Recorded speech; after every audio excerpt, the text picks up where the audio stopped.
Have you ever been told that your dream is too big, that your idea is childish, unrealistic, that you should grow up and face reality? Have you ever been fired, failed, lost everything not once, but over and over again? Have you ever sat alone with nothing left and still refused to let go of the one thing that kept you alive inside? If you have, then you already know something about this man. His name was Walt Disney, and before he built the happiest place on earth, he lived through some of the darkest years imaginable. Chicago, the 5th of December, 1901. A boy is born into a family that has very little money and very big dreams. His father, Elias, is strict, cold, and hard. He believes life is about work, not imagination. His mother, Flora, is warm and gentle. She reads to Walt every night. She tells him that stories matter. From the very beginning, Walt lives inside his imagination. He draws on everything: walls, paper bags, old newspapers, anything he can find. His father calls it a waste of time. His teachers say he daydreams too much. Walt doesn't stop. He can't stop. The pictures in his head are more real to him than anything outside.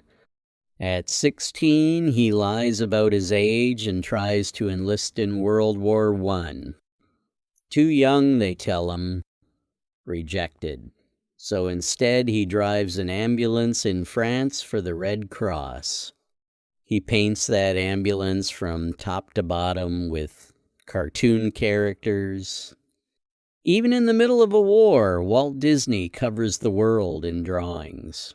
He comes home at 17 with nothing but a suitcase and an unshakable belief that he is going to become an artist. His father tells him to get a real job. Walt ignores him. He moves to Kansas City. He tries to get hired as a newspaper cartoonist. Every single editor rejects him. They all say the same thing: his drawings lack talent. His drawings lack talent. The man who would one day create Mickey Mouse, Cinderella, Snow White, and the Lion King was told he had no artistic talent. Think about that for a moment. Walt doesn't quit.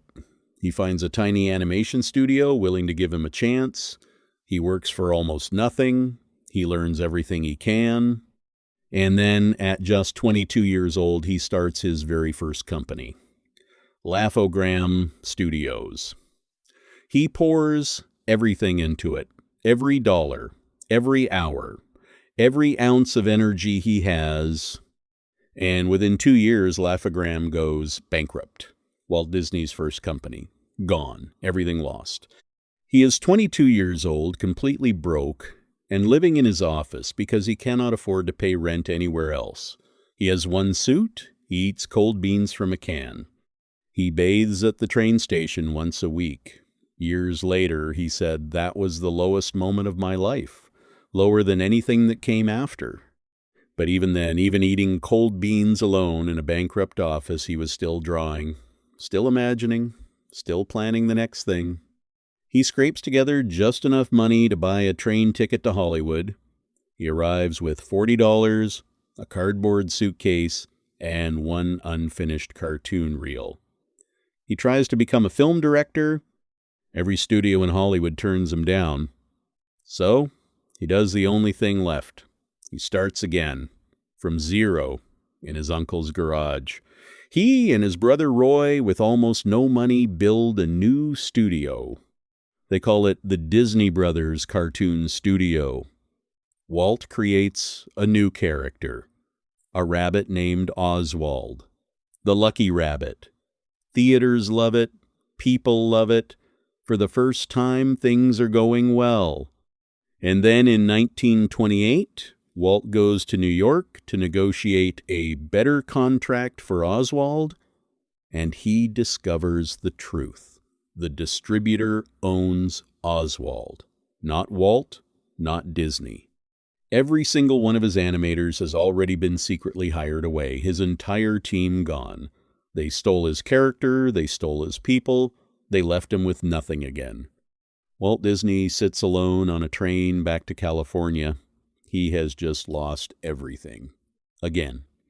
And on that train, staring out the window at the dark countryside passing by, he starts drawing. He draws a small mouse, round ears, big eyes, a wide smile. He shows it to his wife Lillian on the platform when the train pulls in. "I'm going to call him Mortimer," he says. Lillian shakes her head.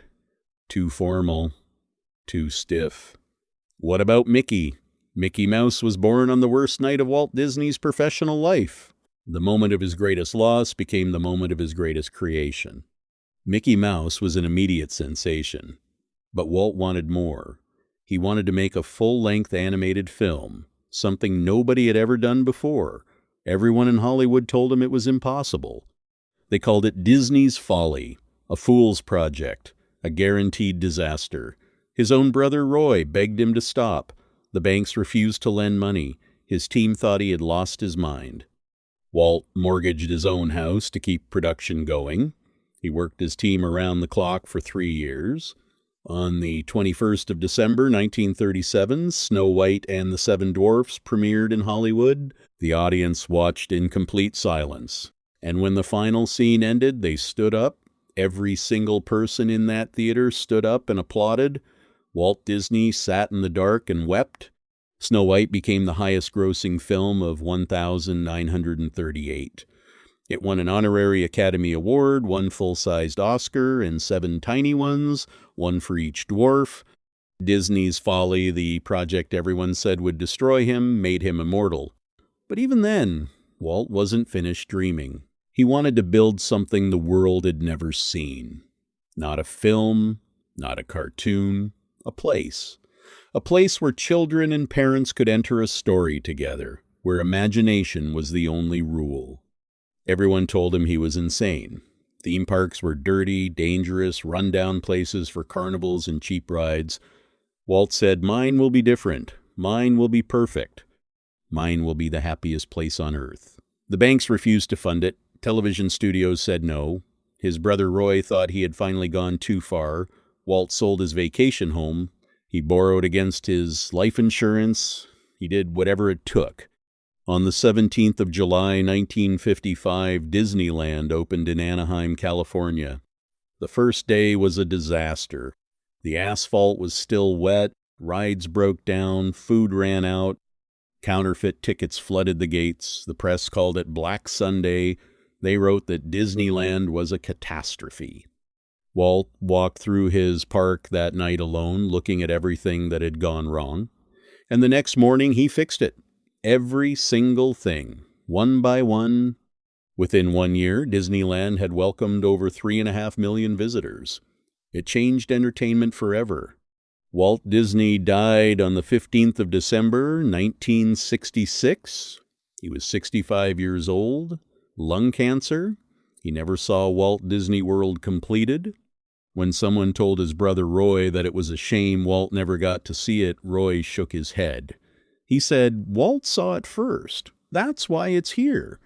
Walt Disney had seen it all perfectly, completely, long before a single brick was laid, long before anyone else believed it was possible. And now, I want to stop and talk to you. Directly. Just you. Think about what you just heard. A boy told he had no talent. A man who went bankrupt, got robbed, got rejected over and over and over again. A man who created Mickey Mouse on the worst night of his life, who built the happiest place on earth after being told it was impossible by everyone he trusted. And here is what Walt Disney understood, deeply, completely, in his bones. The dream always comes before the proof. Always. Nobody believed in Snow White before they saw it. Nobody believed in Disneyland before they walked through those gates. Walt believed first, alone, without permission, without guarantee, without anyone else seeing what he could see. So I want to ask you something. What is the dream you are carrying right now that nobody else can see yet? What is the thing you keep believing in even after the failure, even after the rejection, even after the people you trusted walked away? Don't let them take it. Don't let the noise outside drown out the voice inside. Because if Walt Disney had really listened to every person who told him to stop, there would be no Mickey Mouse, no Snow White, no Lion King, no Disneyland, no magic, nowhere on earth. The dream you are carrying right now matters, even if nobody else can see it yet, even if you've failed before, even if you have nothing left but the dream itself. That is enough. That has always been enough. Walt proved it. If this story touched something inside you, send it to one person today, one friend, who needs to be reminded that it's not over yet. And if you want to hear stories like this every single week, subscribe. I'll be here waiting for you. Walt Disney saw it all before anyone else did, and he never stopped until the world could see it too. Now it's your turn. See you soon.